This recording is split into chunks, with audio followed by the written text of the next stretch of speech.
दोस्तों ये स्टोरी का 39वां भाग मैं दे रही हूँ आप लोगों के कहने पे। अगर आपने इस स्टोरी के पिछले वाले भाग नहीं देखे हैं तो हमने प्लेलिस्ट में मेंशन कर दिया है, आप जरूर जा कर के देख सकते हैं। अगर स्टोरी अच्छी लगे तो प्लीज चैनल को लाइक शेयर सब्सक्राइब जरूर करें।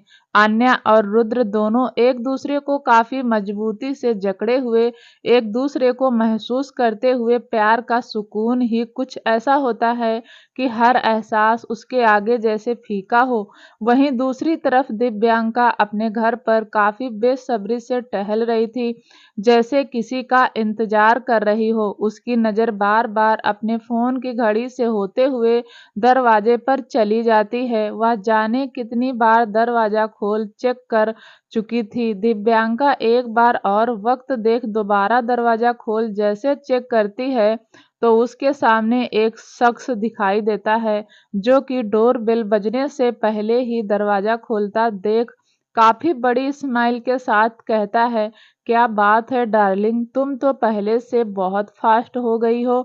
मेरी इतनी याद आ रही थी कि अपनी इन प्यारी प्यारी आंखों में हमारे लिए बेकरारी लिए खड़ी हो। उस शख्स की बात सुनकर उसने इग्नोर करते हुए अपना हाथ आगे कर कहती है, बकवास बंद करो और यह बोलो काम हुआ क्या, वह रिपोर्ट कहाँ है। वह शख्स दिव्यांका को इतना बेकरार देखते हुए कहता है, रिलैक्स डार्लिंग, मुझे अंदर तो आने दो और कुछ पल ही सांस तो लेने दो। दिव्यांका झल्लाते हुए कहती है, मेरे पास वक्त नहीं है यह सब फालतू बातों का, बहुत बर्बाद किया है और इंतजार भी किया है, जल्दी बताओ क्या खबर है, मिली रिपोर्ट।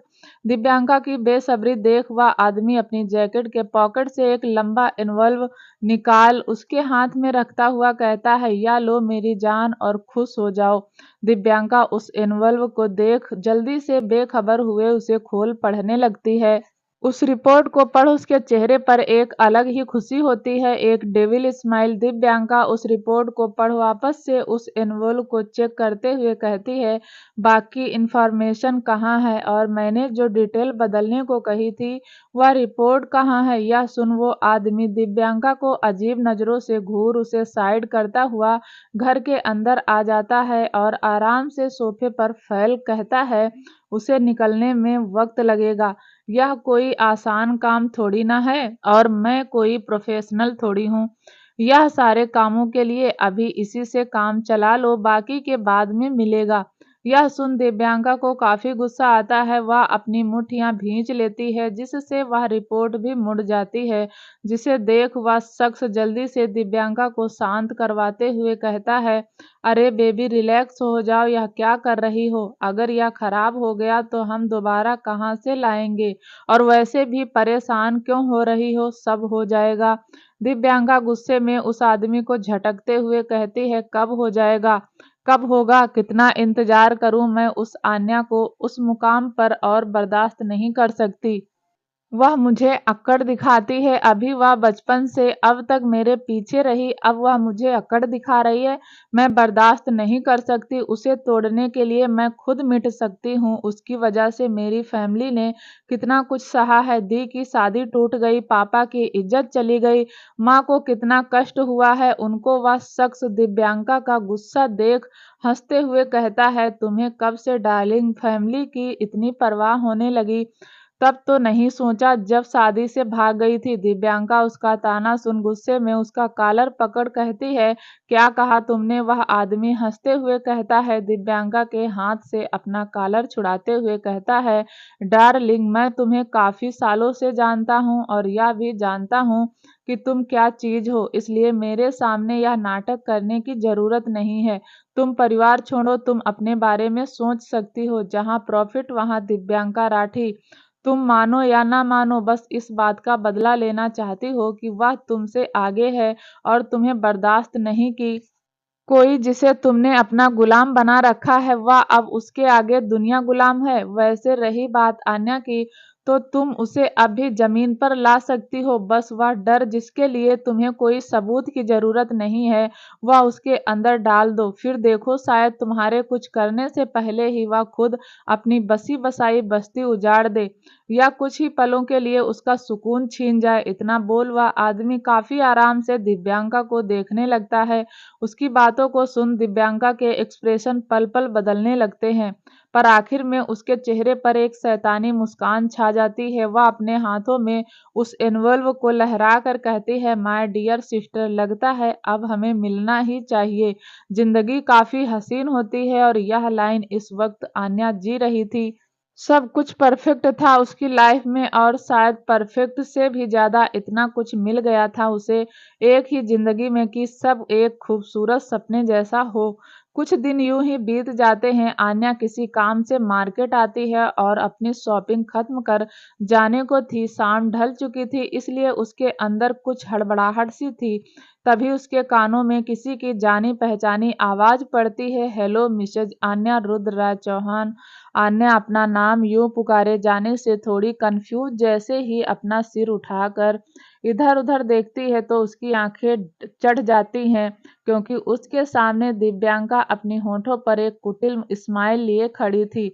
आन्या, जिसने उसे ऐसे एक्सेप्ट नहीं किया था, वह अपने चेहरे पर नाखुशी के भाव लिए कहती है, दिव्यांका तुम यहाँ इस वक्त। दिव्यांका अपने कदम आन्या के पास बढ़ाती हुई उसके सामने आ जाती है और अपनी बाजुओं को होल्ड काफी रिलैक्स रिंगटोन में कहती है, यह कैसा सवाल है, आम लोग तो मार्केट में ही देखते हैं, पर तुम्हें मुझे कुछ देखकर हैरानी हुई, क्योंकि इतने बड़े खानदान की बहू यूं इतनी छोटी सी मार्केट पर, कुछ अलग सा नहीं है। आन्या उसकी बात सुन मुस्कुराते हुए कहती है, इसमें अलग क्या है, क्या बड़े खानदान के लोग मार्केट नहीं आ सकते? दिव्यांका उसकी बात सुन काफी कैजुअल टोन लिए कहती है, क्या पता, मुझे आज ही पता चला।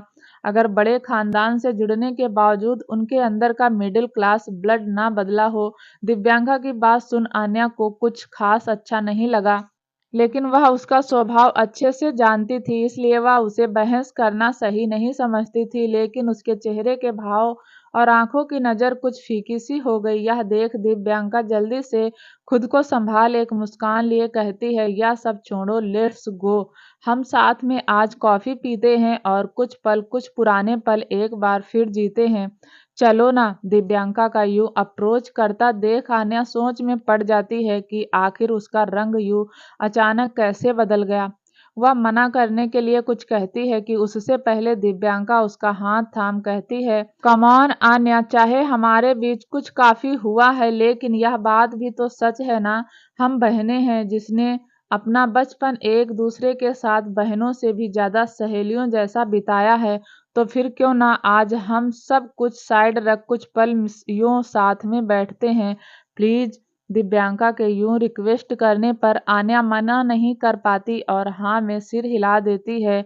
यह देख दिव्यांका काफी खुश होती है और साथ वाले कॉफी शॉप में जाती है और दोनों के लिए एक कॉफी के साथ कुछ स्नैक्स ऑर्डर कर वहां बैठ जाती है। दिव्यांका मुस्कुराते हुए कहती है, थैंक यू मेरी बात मानने के लिए। देखना, पीछे जितनी बार भी हम मिले, सिर्फ जैसे दुश्मनों जैसे हम मिले। मेरा इरादा ऐसा वैसा सच में नहीं था, लेकिन तू तो जानती है मैं ऐसी ही हूँ। जब कोई मुझसे मेरी चीज छीन लेता है तो मुझे अच्छा नहीं लगता। आन्या उसकी बात सुन सनकते हुए कहती है, मेरी चीज? दिव्यांका, तुम भूल रही हो, शादी कोई चीज नहीं है, और ना रुद्र, और वैसे भी मैंने छीनी नहीं है, तुम ही खुद ठुकरा कर चली गई थी। दिव्यांका उसकी बात सुन तपाक से कहती है, और अब वापस आ गई हूँ और मेरी चीज मेरी ही होगी। यह सुन आन्या उसे अजीब नजरों से देखती है तो दिव्यांका जल्दी से बात बदलते हुए कहती है, चल यह सब छोड़ो तुम। तभी टेबल पर कॉफी आती है तो दिव्यांका कॉफी की तरफ इशारा करते हुए कहती है, देखो कॉफी भी आ गई, लेट्स एंजॉय। आन्या तो दिव्यांका की बात सुन एंजॉय करने का बिल्कुल मन नहीं था, लेकिन फिर भी वह अपना हाथ बेमन से जैसे ही बढ़ाती है, उसके कानों में जैसे ही एक जानी पहचानी आवाज गूंजती है। आन्या, यह आवाज सुन आन्या के दिल पर एक धक्का लग जाता है, क्योंकि वह इस आवाज को किसी पल में अतीत के पन्नों में अपने दिल में महसूस किया करती थी। वह सहमी सी जैसे ही अपनी नजरें उठाकर सामने देखती है तो उसका शक यकीन में बदल जाता है। उसके मुंह से धीमी आवाज में निकलता है, आयुष। सामने एक लड़का वेटर की ड्रेस में खड़ा आन्या को एक दर्द और खुशी भरी नजरों से देख रहा था। तभी दिव्यांका खुश होते हुए कहती है, और आयुष यार तुम यहाँ वेटर, प्लेजर सरप्राइज। वहीं आयुष, जिसका आन्या को देख चेहरा खिला था, तो दिव्यांका की आवाज सुन उसकी ओर देख गुस्से में बदल जाता है। वह उसे देख खुशी से कहता है, it's not a surprise Divyanka Rathi, it's your fault me here. Divyanka का उसकी बात सुन सड़ा सा मुंह बन जाता है। वह उसे गुस्से में होती है तो आयुष उसे इग्नोर करता हुआ अपनी बेसब्र नजरें आन्या पर ले जाता है। वह आन्या से काफी कुछ कहने को बेकरार था, लेकिन उसकी लब्ज और आंखें थम गई जब उसने आन्या के मांग में सिंदूर और गले में मंगलसूत्र देखा। लाइफ उसके साथ इतनी कुटिल हो सकती है, यह बात आयुष ने कभी सोचा नहीं था। इसलिए वह एक दर्द भरी मुस्कान के साथ कहता है, I am happy to see you Anya, I hope तुम मुझे पास्ट की गलतियों के लिए माफ कर चुकी होगी। इतना बोल आयुष एक नजर आन्या को जी भरकर देख वहां से चुपचाप चला जाता है तो आन्या वहीं शून्य सी पड़ जाती है। दिव्यांका उसकी बात सुन मुंह बनाते हुए अपनी कॉफी की सिप लेते हुए कहती है, यह लड़का अभी भी अपनी अकड़ में जीता है। लाइफ कुत्तों जैसी हो गई है, अकड़ चूजे जैसी, लेकिन अपनी अकड़ नहीं छोड़ी अब तक। दिव्यांका की बात सुन आन्या काफी शांत लहजे में कहती है, अकड़ नहीं दिव्यांका, सेल्फ रिस्पेक्ट कहते हैं इसे। दिव्यांका आन्या की बात सुन गुस्से में अपनी मुठ्ठियां भींच कहती है, सेल्फ रिस्पेक्ट माय फुट। अब तुम अपने पास्ट अफेयर की तरफदारी करना मत शुरू कर। दिव्यांका का यूं कहना अब आन्या के अंदर भी सालों पहले की भड़ास भड़का देना जैसे था। वह उसे घूरते हुए सीधे लफ्जों में कहती है, हमारा अफेयर नहीं था दिव्यांका, हम बस अच्छे दोस्त हैं। यह बात मुझसे बेटर पता है। दिव्यांका आन्या की बात को हवा में जैसे उड़ाते हुए कहती है, हाँ हाँ, थॉट बेस्ट फ्रेंड, जिसके साथ तुमने अपना फ्यूचर भी देख लिया था, बट अफसोस तुम फ्यूचर जो जी ही नहीं पाई।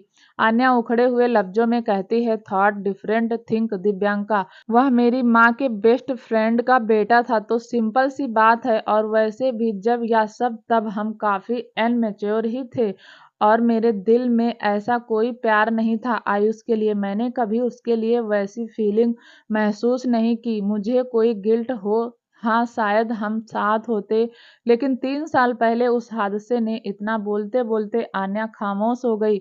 उसकी आंखों में जैसे दर्द सा उतर आया। वह सारे अतीत के पन्ने आन्या के सामने लहराने लगे।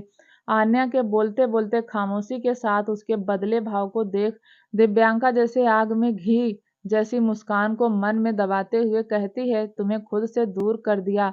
दिव्यांका की बात सुन आन्या एक नजर उसे उठाकर देखती है, फिर अपनी नजर फेर लेती है। दिव्यांका अपनी मुस्कान छुपाते हुए एक झूठी हमदर्दी के साथ उसके हाथ पर अपना हाथ रख कहती है, लिसन बेबी, मेरा इरादा तुम्हें हर्ट करने का नहीं है और ना वह तो सब तुम्हें याद दिलाना चाहती हूँ। तुम तो जानती हो तुमने बहुत कुछ खोया है, लेकिन देख फ्यूचर में उसका डबल तुम्हें मिल ही रहा है। Lovely, caring and most important rich husband उस आयुष से तो काफी बेहतर है। And I am also happy कि रुद्र ने तुम्हें तुम्हारे उस अतीत के साथ अपना लिया एंड रिस्पेक्ट दिया जो आम लोगों से उम्मीद नहीं कर सकते। इट्स वाज वेरी ग्रेट यार। दिव्यांका की बात सुन आन्या अपनी नजरें उस पर डालती है। उसके कहने से कि रुद्र उसे उसके अतीत के साथ अपनाया है, यह सुन तो आन्या के चेहरे का रंग कुछ फीका सा हो जाता है और साथ ही उसका दिल घबरा सा जाता है। वह अपनी नजरों में घबराहट लिए दिव्यांका को देखती है तो दिव्यांका निगाहें लिए कहती है, क्या हुआ आन्या, डोंट टेल मी कि तुमने उससे कुछ बताया नहीं, वह तुम्हारे पास्ट से अनजान है। दिव्यांका के ऐसे पूछने पर आन्या और भी ज्यादा घबरा सी जाती है। दिव्यांका की आंखें उसे इस कदर देख रही थी जैसे उसके अंदर झांक वह सच्चाई जान गई।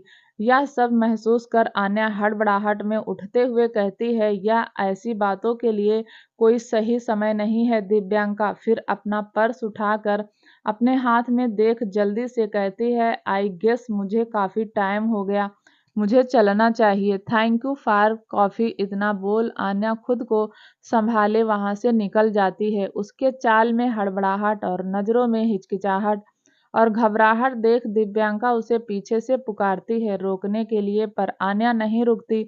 दिव्यांका उसे यूं देख मुस्कुराते हुए अपने चेयर पर काफी आराम से बैठ और कहती है, आन्या बेबी, तुम इतनी भोली और डरपोक हो कि पल में डर जाती हो।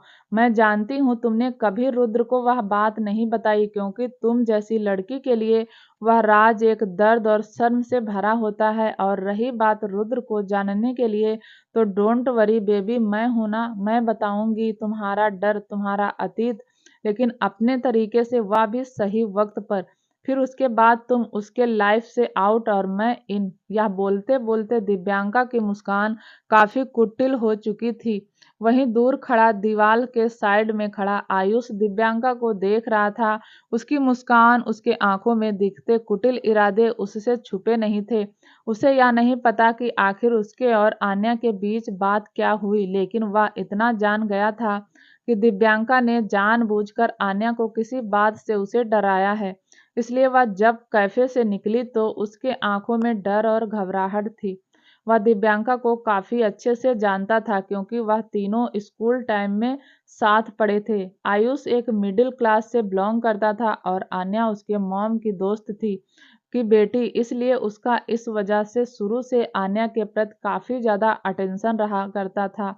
वह कब आयुष के लिए प्यार में बदला उसे पता ही नहीं चला। आयुष कभी ब्राइट स्टूडेंट था और दिखने में भी काफी अच्छा, और शुरू से आन्या के प्रति काफी जनरल और केयरिंग, जिसे देख कोई भी लड़की जल जाए। कॉलेज में आते आते आयुष ने आन्या को प्रपोज किया, जिसके बाद आन्या ने पहले तो मना किया, लेकिन आयुष के लगातार कोशिश के बाद आन्या मान गई। फॉर कैजुअल रिलेशनशिप, पर आन्या ने कभी उसे वह फीलिंग नहीं सोची कि जो एक रिश्ते में होनी चाहिए। आयुष को जो रिलेशनशिप में आने के बाद भी एक फ्रेंड के जैसा ट्रीट करती थी, और वहीं आयुष को इस बात से कोई फर्क नहीं पड़ता था। उसे तो बस आन्या का साथ चाहिए था। आयुष ने सब प्लान जैसे पहले से कर लिया था कि आफ्टर ग्रेजुएशन वह उससे सगाई कर लेगा और उसके बाद 2 साल में खुद को सेटल कर उससे शादी कर लेगा। यह प्लान उसने आन्या से भी शेयर किया था, तो आन्या ने ज्यादा कोई आपत्ति नहीं जताई। जिस बात से काफी खुश था, वह आन्या का काफी ख्याल रखता था और हर वक्त उसे स्पेशल फील कराने का मौका ढूंढता था। यह सब काफी परफेक्ट था, लेकिन इस परफेक्ट को जैसे नजर लग गई, और वह नजर किसी और की नहीं बल्कि दिव्यांका की थी। वह एक्सेप्ट ही नहीं कर सकती थी कि उससे ज्यादा इम्पोर्टेंट किसी को मिले। उसे आन्या से जलन होने लगी थी, जिसकी वजह से उसे काफी बार आयुष को भड़काना चाहा, जिससे वह खुद उसके करीब आना चाहती थी, किंतु उसका प्लान कामयाब नहीं हुआ। पर आयुष को नहीं पता, लेकिन अचानक एक वक्त आन्या का भी उसके प्रति चेंज हो गया और उसने ब्रेकअप कर लिया। जिस बात की वजह आयुष नहीं जानता और ना समझ पाया, लेकिन इस बात से वह काफी हर्ट हुआ। उसने आन्या को काफी मनाने की कोशिश की। अंत में आन्या उसकी कोशिशों के बाद साथ भी होती। अगर दिव्यांका बीच में आकर आयुष को आन्या के प्रति मेंटली टॉर्चर ना किया होता और यह चीज आन्या ने खुद अपनी आंखों से ना देखा होता, इस बात का आन्या ने उस वक्त उस पर नहीं डाला, जैसे उससे फर्क नहीं पड़ता किसी से। लेकिन आयुष काफी हर्ट हो गया था और खुद को जैसे आन्या के लिए गिल्टी महसूस करता है। आखिर उसने खुद ही अपनी जिंदगी बस 2 पल कमजोर पड़ने से तबाह कर दी। वह गुस्से में आ चुका और दिव्यांका से बदला लेना चाहता, पर वह भूल गया था अपनी औकात। दिव्यांका उसे कॉलेज से टिकट कटवा कर निकलवा देती है, जिसके बाद उसकी लाइफ का सबसे बुरा वक्त शुरू हो गया। उसके डैड की मौत भी उस साल बीमारी के कारण से हो गई और आयुष के कंधों पर सारा बोझ पड़ गया। पढ़ाई ना पूरी होने की वजह से उसका एक परफेक्ट करियर का सपना सपना ही रह गया। वह आज एक वेटर का जॉब अपनी फैमिली को सपोर्ट करने के लिए कर रहा है। वह अगर अपनी जिंदगी में किसी से सबसे ज्यादा नफरत करता है तो वह है दिव्यांका। वह उसे यूं आन्या को तकलीफ देता देख खुश होते हुए देख अपनी मुठ्ठियां गुस्से में कसते हुए दीवार में मार कहता है, दिव्यांका, तुम जैसी लड़की मैंने आज तक नहीं देखी। जो दूसरों को तकलीफ देकर खुद का महल सजाती है। तुमने मेरी जिंदगी तो बर्बाद कर दी, लेकिन मैं आन्या की नहीं होने दूंगा। वजह क्या है और तुम्हारा इरादा क्या है, यह दोनों मैं नहीं जानता, लेकिन फिर भी मैं आन्या के साथ हूँ। इतना बोल वह वहां से चला जाता है। दिव्यांका की खुशी उसके अंदर सुई की जैसे चुभ रही थी। आन्या जब तक लौटी तब तक शाम से रात हो गई थी। वह घर आते ही सबसे पहले हॉल से गुजरते हुए एक नौकर से पूछती है, रुद्र आ गए क्या घर? वह नौकर आन्या के इतने घबराए हुए एक्सप्रेशन देख कुछ असमंजस में एक नजर उसे देख अपना सिर झुकाकर कहता है, जी मैम, अभी 10 मिनट पहले ही आए हैं और आते ही आपके बारे में पूछा। अभी वह अपने कमरे में है। नौकर की बात सुन आन्या एक नज़र सीढ़ियों के ऊपर देखती है, फिर उसे जाने को बोल जल्दी से अपने कदमों को तेज कर कमरे की ओर जाने लगती है। वह मन की घबराहट को अपनी लंबी सांसों में शांत किए खुद से कहती है, अब और नहीं रुद्र, मैं इस गिल्ट और दर्द डर नहीं दे सकती और ना किसी को मेरे डर का फायदा उठाने दे सकती हूँ। जानती हूँ यह बहुत बड़ा कदम, उसके बाद आपका रिएक्शन कैसा होगा मैं नहीं जानती। आप मुझसे गुस्सा करेंगे या मुझे समझेंगे, मुझे कुछ नहीं पता। बस इतना चाहती हूँ आप जो चाहे करेंगे, बस मुझे खुद से दूर कभी ना करें। मैं आपके बिना नहीं रह पाऊंगी, प्लीज आन्या। यह सारी बातों के बीच आन्या की आंखों में नमी सी छा गई। उसका दिल डर से कितनी जोर से धड़क रहा था वह ही जानती थी। हाथ पांव घबराहट से जैसे जम से रहे थे। कितना समझाया था उसने अपने दिल को, लेकिन उसका दिल रुद्र के खोने का डर अपने दिल से निकाल ही नहीं पा रहा था। इस बीच आन्या कमरे के दरवाजे पर खड़ी हो जाती है।